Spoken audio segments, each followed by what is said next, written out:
Good morning and welcome to PSJA Java Chat, your morning chat with your favorite PSJA ISD Instructional Technology Integration Specialist, where we discuss EdTech tools and trends with invited guests and, of course, our morning coffee. Welcome to PSJA Java Chat Episode 2. In this episode, we talk with Andrea Gonzalez, our November District Tech Innovator and RLA teacher at Cesar Chavez Elementary.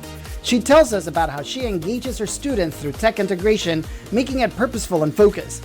Listen along to learn how she incorporates tech in her classroom. Good morning, everyone, and welcome to our Java Chat. This is our first Java Chat of the year, and today we're here honoring and celebrating Ms. Andrea Gonzalez from Cesar Chavez Elementary. She was selected as our Innovator of the month of December, and we're going to have some conversations about what she's doing in the classroom, and I'm going to start with the first question. Good morning, Andrea. How are you doing? Good morning. I'm doing good. So let's kick it off.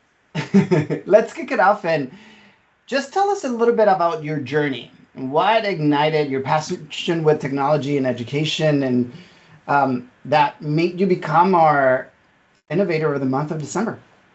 Okay. I started teaching 15 years ago, and the needs of the classroom and our learners have changed so much.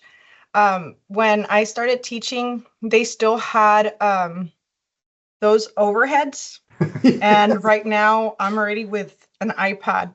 So it's very, very different. Keeping the students in my classroom engaged is, I think, what ignited my passion for technology and education, making sure that my students have the latest tools and technology available to be successful as they transition from elementary to middle school is highly important to me. I love that. And it is so true. We see a lot of our kiddos in elementary, they're learning to type at first grade and second grade. And I'm sure like now that you're getting them in fifth, they're getting a little bit better, but they're still not quite there yet with their typing skills. And it's very important too. And I really appreciate that you're getting them ready for getting to the next grades ready. And they see me as like I'm typing and they're like, Miss, you're so fast. I want to be like you. I'm like, you'll get there. You'll get there. And they asked me like for enrichment camps if I can teach them how to type. And I've actually been searching some programs like maybe they can start learning. And I know PSJ offers there through Clever. There's an app that teaches them like how to, what's it called? It takes them like through a little pathway. We have learning.com. Yeah, learning.com. Yes. And I told them, yes, we'll do it during enrichment.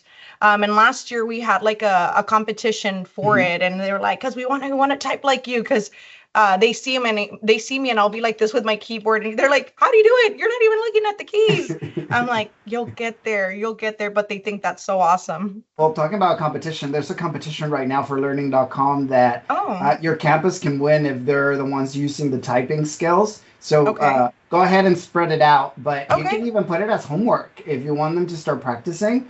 The way that learning.com does it is kind of fun and engaging for them too. So thank you for sharing that. That's awesome. We like to hear that they're using learning.com for typing. Yeah. And it's fun. Like they see you as their model and they want to aspire to do that as well. So that's pretty cool. They see it as like an impossible skill. Because they see me and they're like, how do you not use your eyes to look at the keyboard? But it's something that they can acquire themselves. Just tell them related to like, you know how you play your Switch and your Xbox? You don't have to look at the keys. It's the same thing. True. Yeah, that's true. True. So if you could describe your classroom as like a tech playground, what are some of the standout tools or programs that make it so special? Some of the standout tools and programs that make my classroom special range from like simple tools that keep my lesson flowing and interactive, such as maybe like Google Slides and Nearpod, to the Magic School AI that assists me when reading student extended constructed responses. Wow. How are you using that? I've been using it with I've been using it with my weekly compositions. So I started in December. Valentin, I have you in one of my responses that you came and you trained us in December, and I started using it ever since because I am in a campus that's departmentalized. So the reading does fall 100% on my shoulders, and it's not just the English reading, it's the Spanish reading as well, because we are a dual language campus. So I do have to be scoring those compositions myself. And as we know, the state is gearing towards AI to score these compositions. So it was kind of hard because you get that rubric and you're like, okay, so this is how I would score it, but how is AI scoring it? And you can be biased with your students. So it's a very powerful tool. It gives me insight. It gives my students feedback. It gives me feedback. So there's my scoring, but then I have that second scoring, which is awesome because really they do run it through two engines with the state. So that's how I use it. Awesome. I'm so happy to hear that you're utilizing that and that is working for you. Yeah. One of the things that I wanted to talk about is the balance of technology and learning. This can be a little tricky. How do you weave into your lesson plans to make learning a little bit more magical and exciting without letting it become a distraction for your students? So technology, when planned right, is not a distraction. The key is in the planning. Anything really, if you think about it, can be a distraction or become a distraction when not planned correctly. When we inject into your lesson plans, I think we must be intentional. And most of all, for me, functional.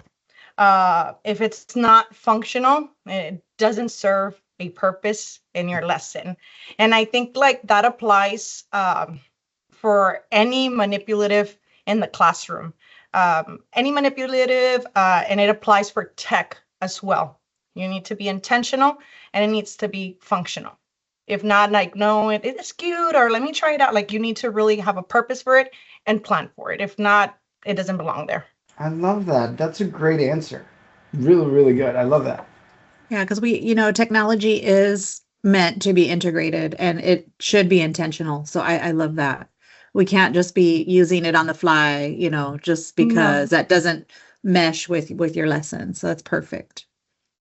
So is there a tech project that maybe you did in your classroom that turned your students into tech wizards?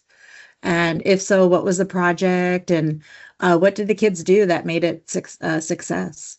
So as a team, as fifth grade, a lot of our PBLs are project-based learning assignments that the district assigns to us and hands out to us are geared towards tech integration. Students generate projects that must meet a certain technology component, whether it's through like their presentations or their final product. And it's been really neat to see them like navigate through like Google Slides or Canva to create some of those projects. So we're able to see that that once every 6 weeks. So we saw them like with their abuelita projects, like presenting their final project. So they did go out for reading and interview their abuelitas. And then from there, So cute. they got to decide, well, how are you going to present this back to us? What tool are you going to use? Is it going to be Google Slides? Are you going to create us a little poster through Canva? And then through science, they researched a weather system, because that was done in their science class. But as a team, we're all together. We give them time here in reading. So they're able to explore tech that way and integrate it with their different subjects. Wow. I think that's so neat that they have the choice on what tool to use. Yes. Because that is like really higher level because they're the ones creating and deciding. That's neat. Yeah, that's super cool. Yeah. There's so many tools. I love that you mentioned Canvas and Google Mhm. Slides. Adobe Express could be a really cool tool also for them to explore. And I do know that like in everything and in every classroom, we have some students that are going to be a little bit more tech savvy. Those that might need a little bit more extra help. How can you ensure that everyone is on board with the use of technology or a system? Do you pair them up or what are ways that you address this? So for that, I think it's all about your classroom culture and the climate that you create. The students in our campus and classrooms are brought up to be equal citizens. They're brought up with compassion, empathy, and understanding, where the needs of others never go unseen. So students are always willing to step up and help out their classmates if they Wow. get stuck or they're unsure of something. So it's never me going to like troubleshoot this program or help them open this up. It's always them. I ensure everyone's on board with any tech that I'm using or any programs that I use them, because I have buy-in with my teacher, my little classroom leaders, my teachers, and then my little classroom leaders. Here in I'm gonna go as far as saying with my team, our fifth grade team, tech is not a scary monster No, I see here that. in fifth grade. It's not just used for testing. It's not like, oh, get on your Google form and you're gonna test. It's an integral part of our learning and our growing. So the kids are not afraid of it. Loving the answers. Thank you. I just want to go and spend a whole day in your class. I'm like, after hearing this, I'm like, Come on I wanna over. see all Spend the this. whole day here with my team. Rotate with the Yes, I kids. will love that. They love Thanks it. for that. It's neat that they're using that technology and that they're not afraid, and that you as the teachers aren't afraid to let them explore. I like that. So it kind of goes with our next question, which is creativity and collaboration are key in today's classrooms. In what ways do you think technology can spark these skills among your students? I think technology allows them to develop, design, and contribute to projects, in real time. You assign it to them, they can go home and they can be working on it. The only limit that students have are the limits that I place on them, or any teacher places on them for that matter.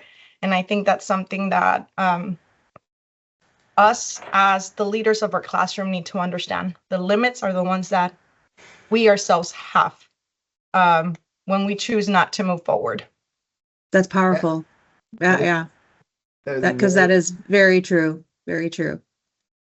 Often I hear people, and Debbie and I have been in conversations with some people, and we're like, do you really think that it's going to be really hard for them? I'm like, we see them do so many different things. Why do we limit their or make it not accessible for them to try it out? It's just it is a great point of view. I really agree with you, Andrea. Thank you for sharing that. And you even talked about some tech tools already, and we know that the first time that we introduce new tech tools into the classroom, it can be crazy. It can be like a little roller coaster ride, and there's challenges, and then we just move through them. What strategies help you navigate when you introduce new tools to your students? Okay. I think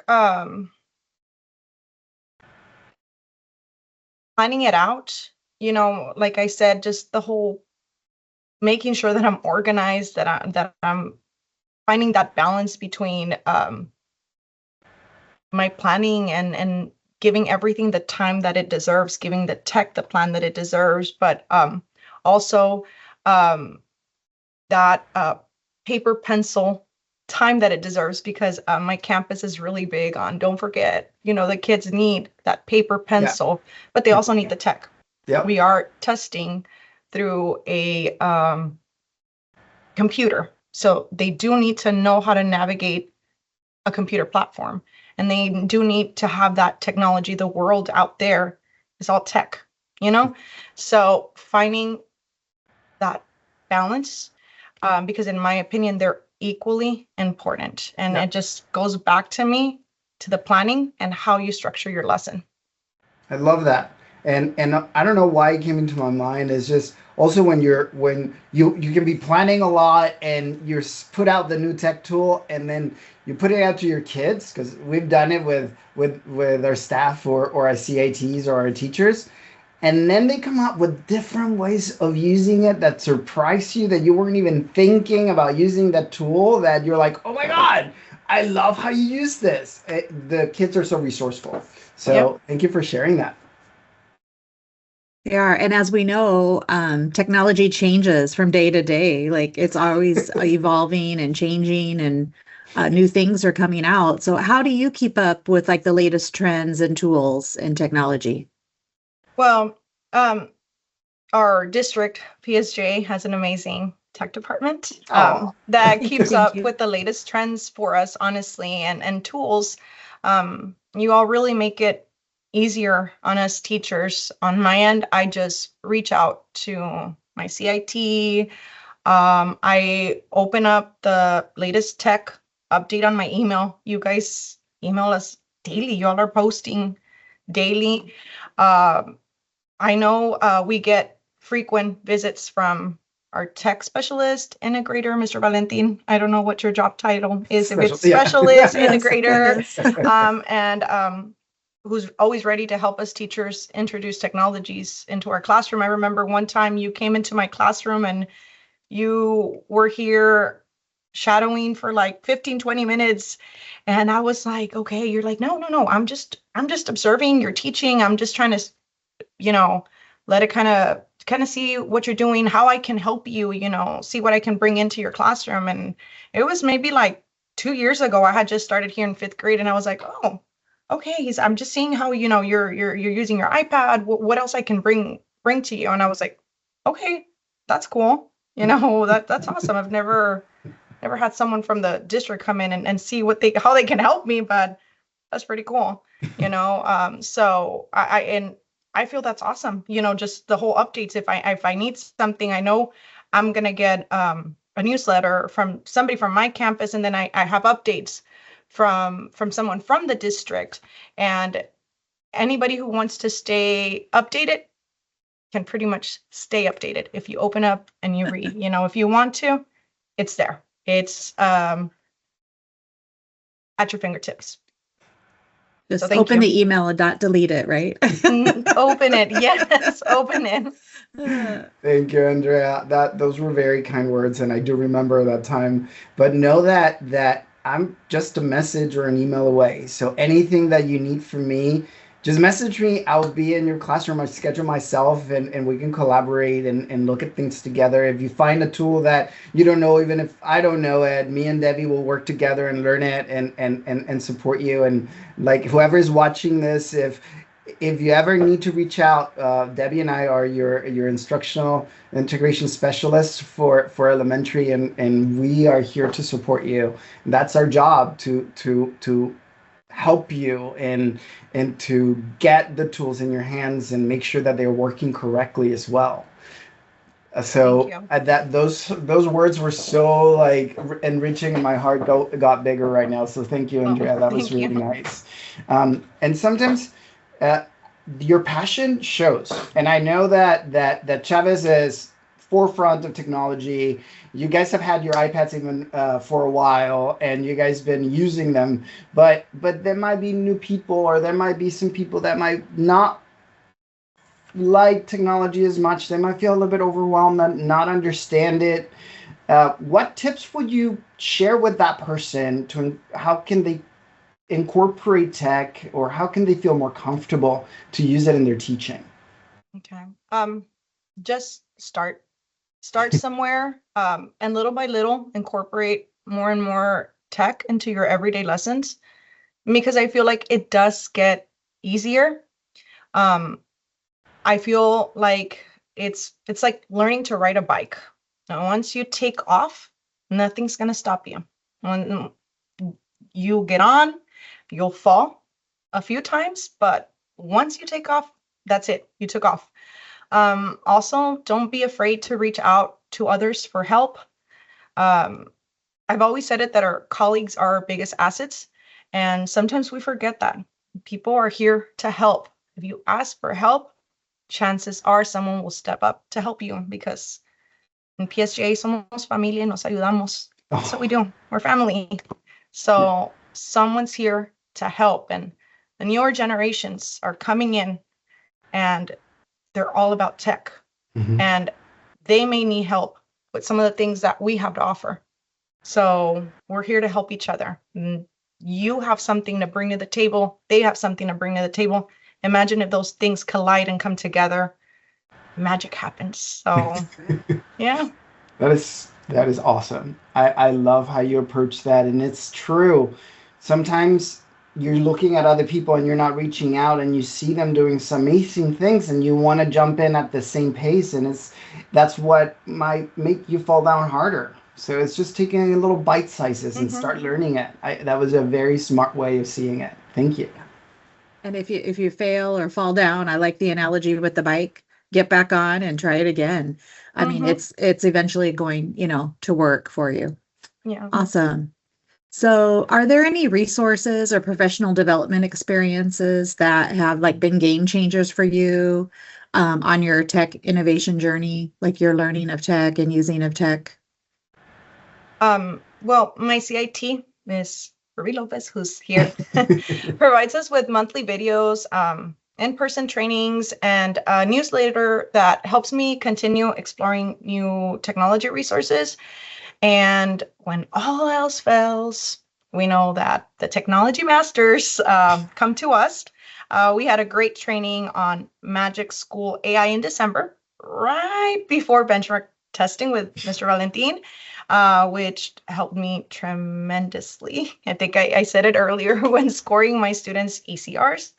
The tool gave me the perspective of an AI engine when scoring my students' writings, which I didn't even know I could do that, or something like that was out there available, which he gave it to me. I want to say the day before I went testing. I went home, I plugged it in the system, and I was like, oh my God, this is so cool. My kids tested the next day. I plugged it in and it was awesome, immediate feedback. I was done scoring. I read it. I was like, oh yeah, oh my God, this is so cool.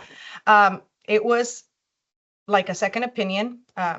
It provided my kids with their individual feedback. I got to sit with them, and instead of me taking days and then going with another colleague and what do you think, I'm stuck with this one, I got to actually spend the other days with students conferencing one-on-one and look, this and that, and how can we improve? It streamlined the process. It was awesome.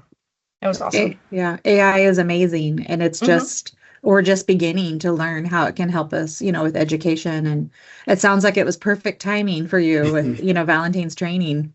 So that's awesome. It was great, especially when I have 65 students. I mean, it really helped me when it comes to time and being able to really use that time for a better purpose, to really sit with my students and dig deep into what they can do to get them better prepared for our next benchmark, which is this coming Tuesday. Yeah, that's the purpose, just to help our students. Yeah. Thank you. That was. I'm just on cloud nine right now that you were able to use it and it facilitates and you're getting your students ready. That's what we want. That's what we're here to support, and we're here for kids. Now, I want you just to look ahead and those new technologies like AI that we're talking about. Any new trends that you're most excited about? How do you envision these shaping the future of education? So I'm still with AI. I'm excited about it, how it's shaping, and it's going to continue to mold education both in and out of the classroom. I mean, I'm thinking personalized learning pathways within a classroom. We're already seeing it with iReady. They take their test and everybody's like, okay, you're in second grade level, you're in fourth, you're in sixth grade level. Well, what about personalized pathways within my classroom? AI helping me have those pathways here. AI tutors. I mean, imagine that, here, you name it. And like Ms. Pingle said, I think we're just barely scratching the surface with AI and its possibilities. I think it's awesome. For me this year, that was like my eye-opening. I'm wondering how else can I use it, down the line with my students. I think it's awesome. I'm super excited about it. Let's put our heads together and let's make it even more fun for the students. Yes. Yeah. Yeah. Yeah, and there's lots of companies out there are creating new AI tools for education, like daily, I'm sure. Keep an eye open in your campus newsletters and our newsletter. There's some actually codes to get like free trials on some of those. So there was one for Diffit. Yeah, Diffit. I'll share with you. And I don't know if you've ever seen Diffit. It creates a lot of what are they called? Like not spreadsheets, worksheets, and they use also like books, and it's all with AI generation. And like it might be something that you want. We see it more like digital dittos in a way, but it might be intentional. Like we haven't really looked at them or what, but okay, it's a 6 months free trial. I've seen people that generate their full lessons, and I'm like, I'm not ready to let go yet, but we'll see. But like the differentiation is there because you can put in like those different levels. You can put in the Lexile levels like for reading, and it will tailor it to your student. So you're right on target with your, when you talked about differentiation and the different paths you could have in your classroom. So some of these tools can definitely help you with that. Yeah. I'm like, who knows? I haven't even thought about it until right now, but remember that you get the feedback for the students. Maybe you can grab that feedback and tailor specific work for them using what their areas of need that the AI is saying, and it will create something. So that's something that we can think of and meet and try to figure it out. Yeah. Awesome. Andrew, do you have anything else to share that you want to tell us about this experience, and how did you feel about getting the award? Because we were super excited when we selected you, and me working with you and seeing everything that you do, we were super excited to select you as the Innovator of the month of December when Ruby awarded you the Integrator of your campus. I'm honored, honestly. I know there's a lot of very deserving people in the district, so it was such an honor. Thank you so much.